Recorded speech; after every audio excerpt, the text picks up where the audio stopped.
Today's Daf we're going to be learning is Bava Batra Daf Yomi Gimel. This is the Daf of Shabbat. We're going to get started from where we finished yesterday. We ended with the bright of Rav Hoshaya, who distinguished between bifanav and shelo bifanav. If you do a chazaka, you lock a gate or something, and you knock down a wall to have an easier entrance area, then you acquire it. Again, this is back to, there's three ways you can acquire land: bishtar, with the document, kesef, money, or with chazaka. This is the chazaka element.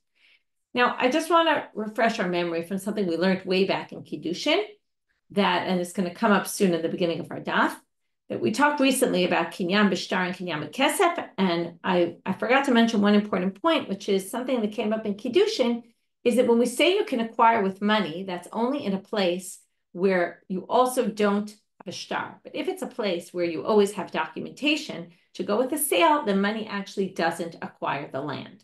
Okay, that's important to know going into today's daf. Here we're talking about chazaka, which is going to mean that it's possible you already gave the money. You already got, gave the money to buy the land, but it's still not acquired until you do a chazaka. And now we learn that you need to say the words lechazek uknei. The seller needs to have said those words if you're going to do this chazaka, not in front of him. So either you paid the money or you didn't pay the money. If you're going to do this act showing ownership, again, you're clearly having a deal here. It wasn't like you just walked into someone's house and did it, but you clearly had a deal. You were going ahead with the sale, and then you went and locked the door either in front of them or not in front of them, but they said lechazek uknei. So by Rav wants to know, what about a gift? Perhaps a gift, okay, and we can look in the Rashbam. The Rashbam says, and by Rav, a few lines down in the middle of that Rashbam, he wants to know, mi lema de b'mechira mayre, aval b'matana, mikevan she'amar lo notnenu li, and I'm going to give this to you, kar kazo, or notena lo, kar kazo, v'halach v'yachzik shelo b'fanav, maybe havya chazaka. In other words, even without saying lechazek uknei, the fact that you show you're giving someone a gift, we just assume you must have meant you're really serious about giving them the gift. As soon as they lock the door or do something like that, it's enough. Or perhaps it's the same thing, which is only if you said lechazek uknei would it work, or you're actually there and they do it. So Amar Shmuel, my tibai leila abba. Shmuel says, I don't even understand why you're asking this question. Hashta, your question presumes that it would be easier to do an acquiring of a gift. I would say the exact opposite. Because and let's go back to what I said about the money. In a sale, it's possible you even, okay, if it's me buying it, let's say I even paid the money for it, okay? And yet, it's not enough unless they say lechazek uknei. Okay, so now he says, where it's possible I already paid money, and it's still not going to work unless they said lechazek uknei, and therefore that's what we're going to read inside. But if not, matanalo koshake.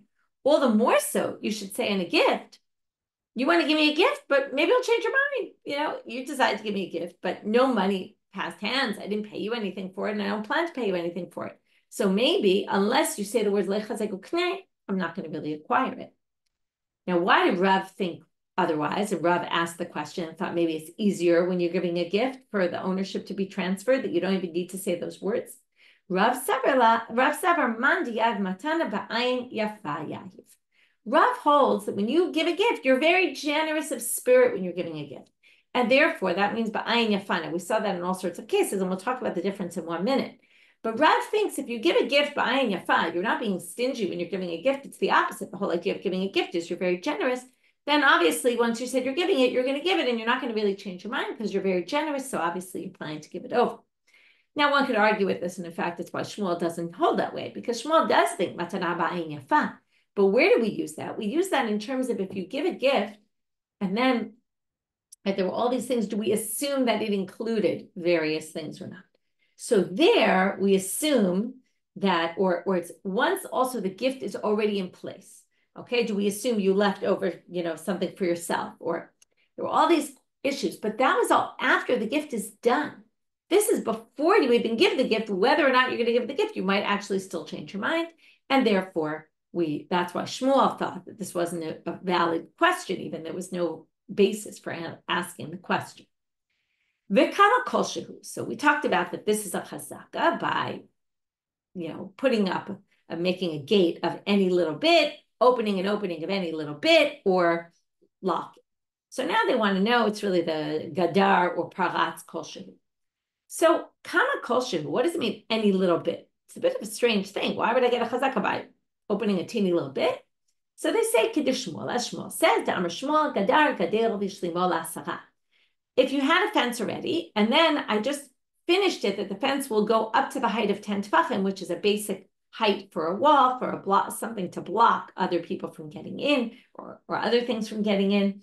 Uparatz pirtza kadesh kanes v'yatzeba. Or there was an opening, but I made it a little bit more so that it makes it easy, so that people can get in. Before that, they couldn't get in. Harezo chazakah.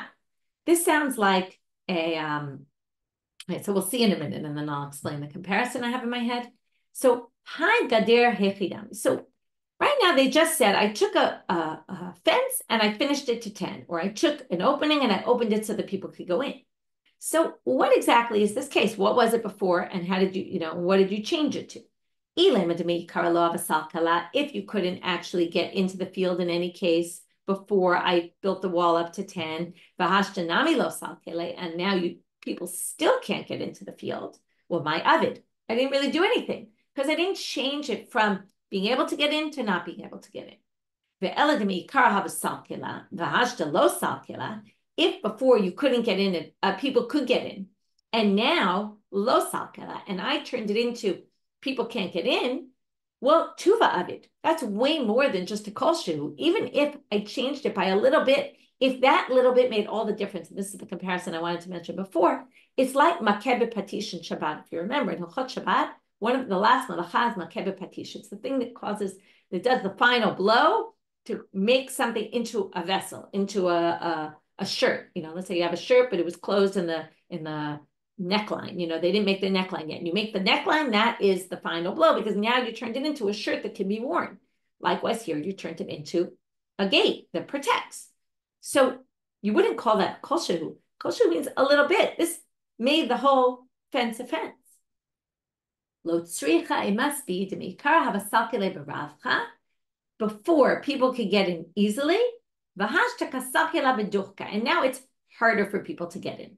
So you changed it in a way that wasn't a major change, but it was a significant enough change that it's now more difficult for people to get in.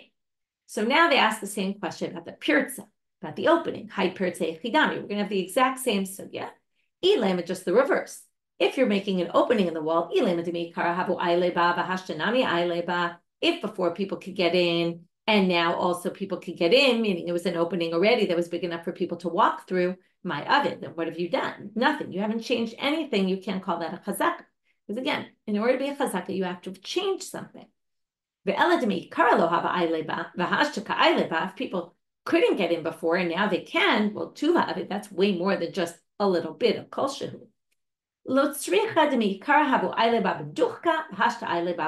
So just like we answered before, but the reverse. Originally, people could get in there not so easily, and now you made it that they can get in there much more easily. They don't have to climb over something to get in. It's much more easy to get in. Amar Rabbi Asi Amar Rabbi Yochanan, Natan tzror v'ho'il, natal tzror v'ho'il, harezo chazaka. Another case where you can create a chazaka.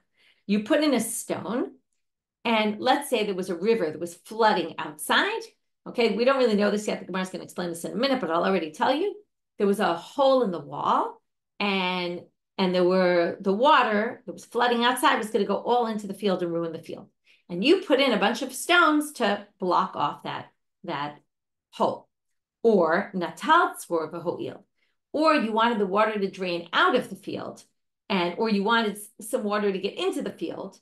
Okay, and you took out a blockage in the wall. There was a stone blocking a hole in the wall. You took it out so that to either allow the water in or allow water to drain out of a field. Harezo chazaka. You can create a chazaka in this way. So now the Gemara says, because you didn't really have an explanation yet, my natanu, my natal, and they're going to actually raise a problem with what I just explained. If you're going to say you put in the stone in order to allow, to prevent the water from getting in, or natal tzror va'afik mayamina, or you took the stone out in order to allow water to go out of the field. How can you say that this is a chazaka? Now, there's an assumption here that we could be talking about. Let's say the most obvious case we're discussing here. Look, either it's a field that you're selling to me and I'm doing a chazaka on it, or it could be hefker, ownerless property, like belonging to a convert who died, doesn't have heirs. And then I do this and I show I'm creating a chazaka. Okay, or you're going to sell it to me, and this shows I've already bought it. But the problem is, this is mavriach ha'orim nechsei chaverohu. This is more like a case of if your field is about to be flooded and I'm protecting it from being flooded, or it's presently flooding and I'm allowing the water flow out, well then I'm just doing what, the Good Samaritan is supposed to do. I'm supposed to help my friend, right? It's like mavriach ha'orim nechsei chaverohu. It's like chasing away a lion who's about to attack your possessions. So I'm required by law to help my fellow neighbor if something wrong is happening. So if I do this to block something terrible from happening in your field, you can't say I did it for chazaka purposes. I did it because I'm obligated to help you as my friend, as your friend or your neighbor. So ela natan tzror ditzmad lamayim o natal tzror va'arvich lamayim. This is what we would say in our language, turning up the faucet a little more, turning it down a little more. In other words, water's getting into your field, which is good, but not enough water is getting in. So we want to open it more so that more water can get in or possibly out, okay?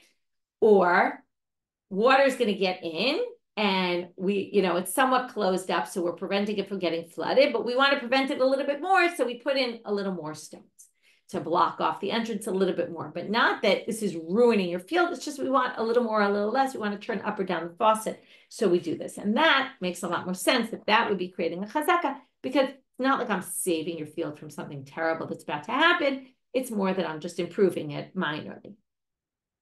So it's interesting because it's not a lot. That would already not be a chazaka, but it is enough to say I've created a chazaka. Okay, if it's too much, then it means I'm doing it for other reasons because I'm trying to save your field and as your friend or as your neighbor. Another statement in his name,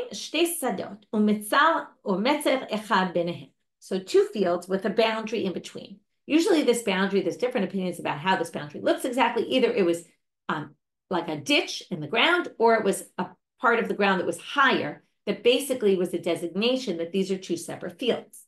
If I acquired one of them, I did a chazaka in one of them, like closed a gate to acquire it, or something else, work the land, it could be. Kna'a, I acquire it. Liknot ota, turning out I'm a bet, if I want to acquire it, en chaverta, but if I did a chazaka in this piece of land, and there's a boundary with the next piece, and my intent was, by doing a chazaka here, to acquire this piece and the piece next to it, that doesn't work. It works for itself, meaning otakana. I acquire the piece of land where I did a chazaka, but chaverta lo kana. But the next door field I didn't acquire. Liknot et chaverta afota lo kana. But if I did a chazaka in this field to acquire the one across the border, I don't acquire anything, right? Afota lo kana, since I wasn't intending. Here you see that when it comes to kinyan, my intent is very important. If I did it with the intent of the other field, but I was doing an action in this field, but I wasn't even trying to acquire this field. Since there's a boundary in between, I can't have any chazaka here, not on the one I was in because my intent wasn't to acquire it, and not on the nearby one because I didn't do a chazaka there. But by Rabbi Zera asked the following question. Since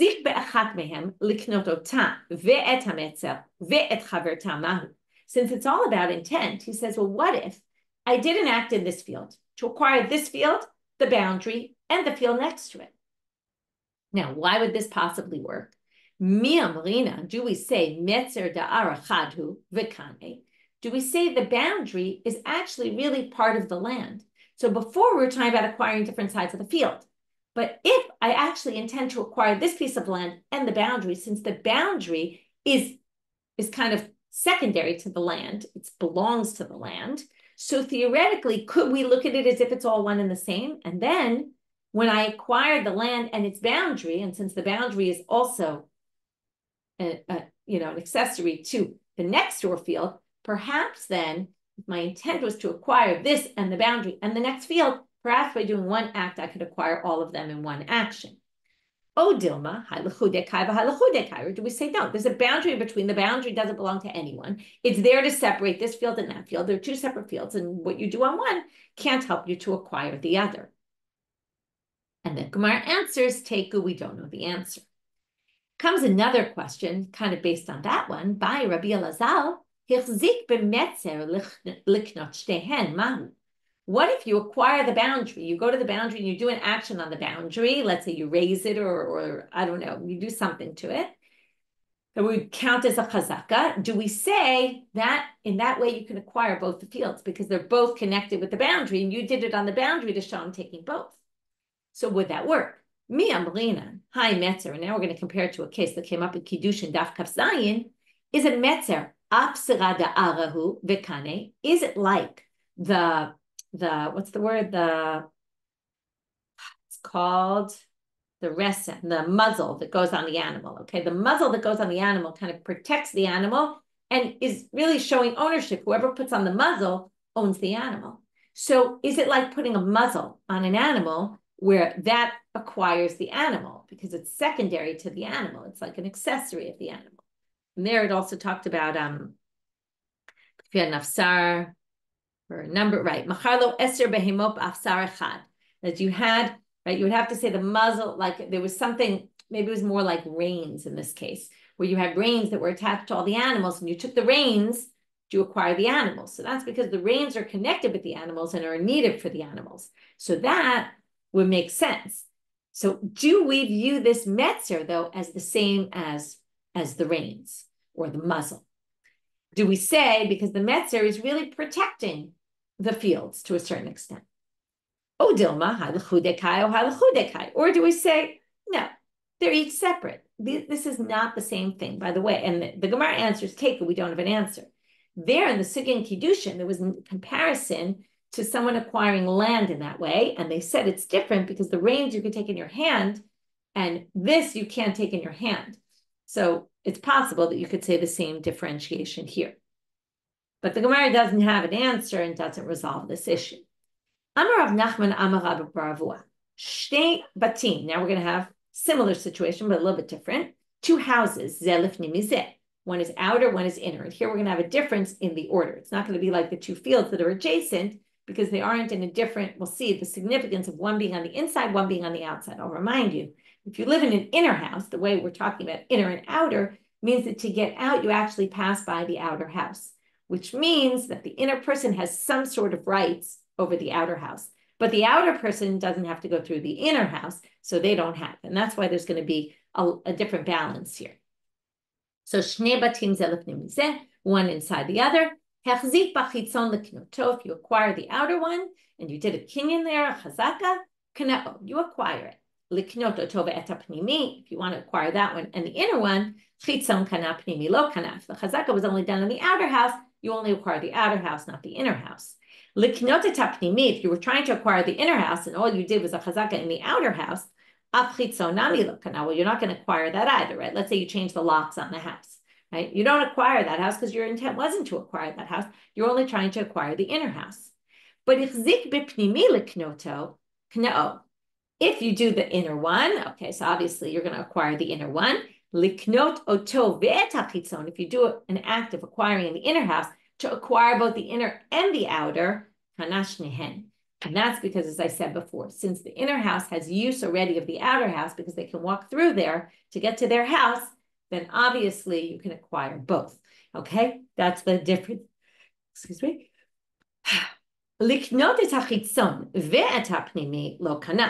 were trying to acquire the outer one and not the inner one at all, then it doesn't work if you do an act on the inner one. That's not going to help you with the outer one. So the only difference is going to be if you acquire the inner one with the intent to also acquire the outer one, then you can acquire the outer one as well.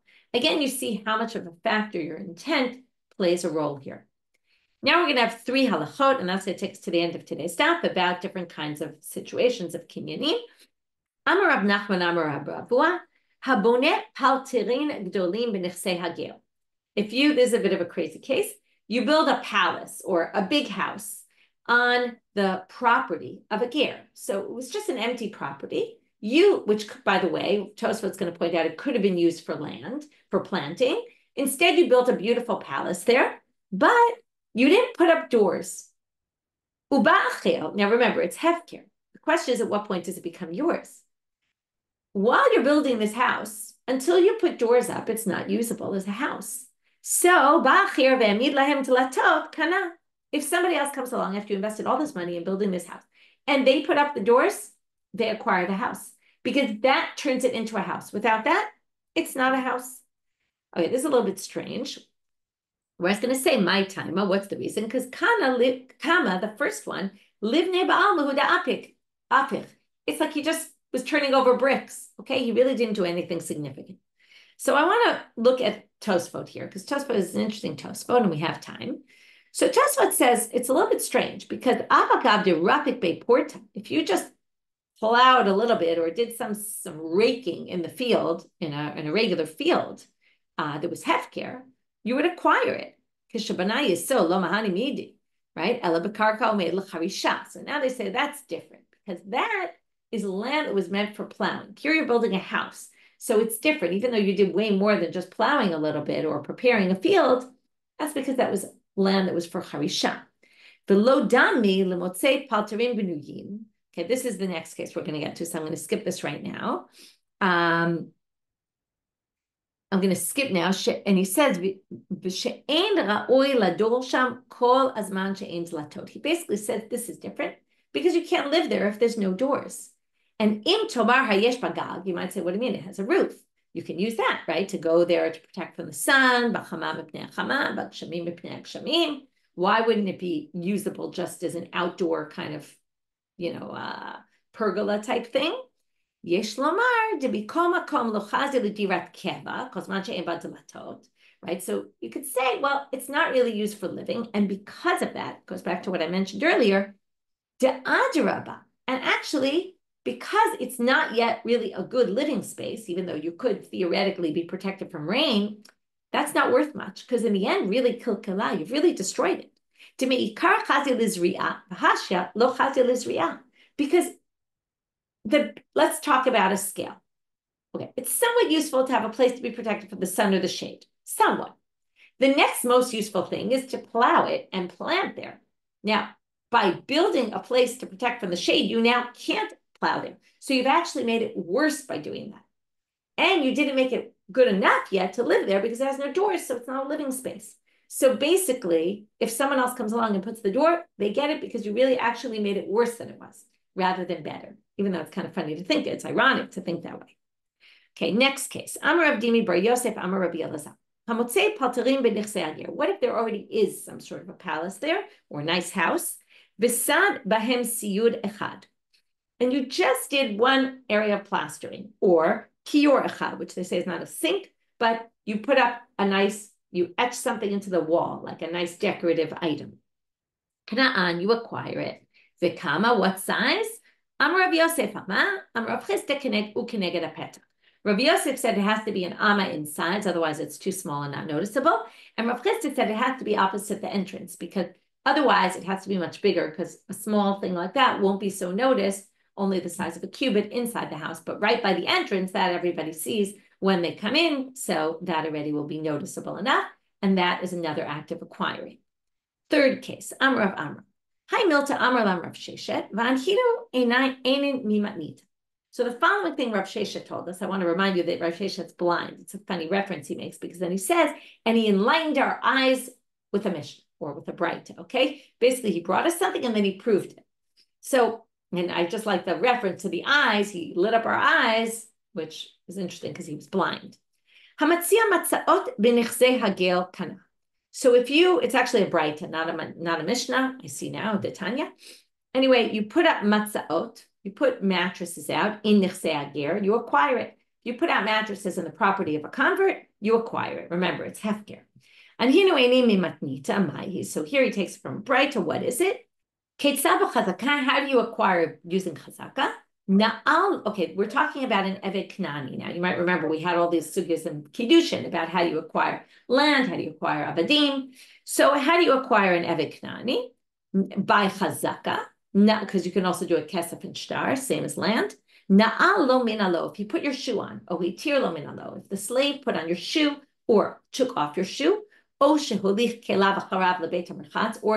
brought things for you to the bathhouse, or if shito, he helped you get undressed there, or her feet so, he bathed you there. Sacho, he put ointments on you. Girdo, he did peeling there.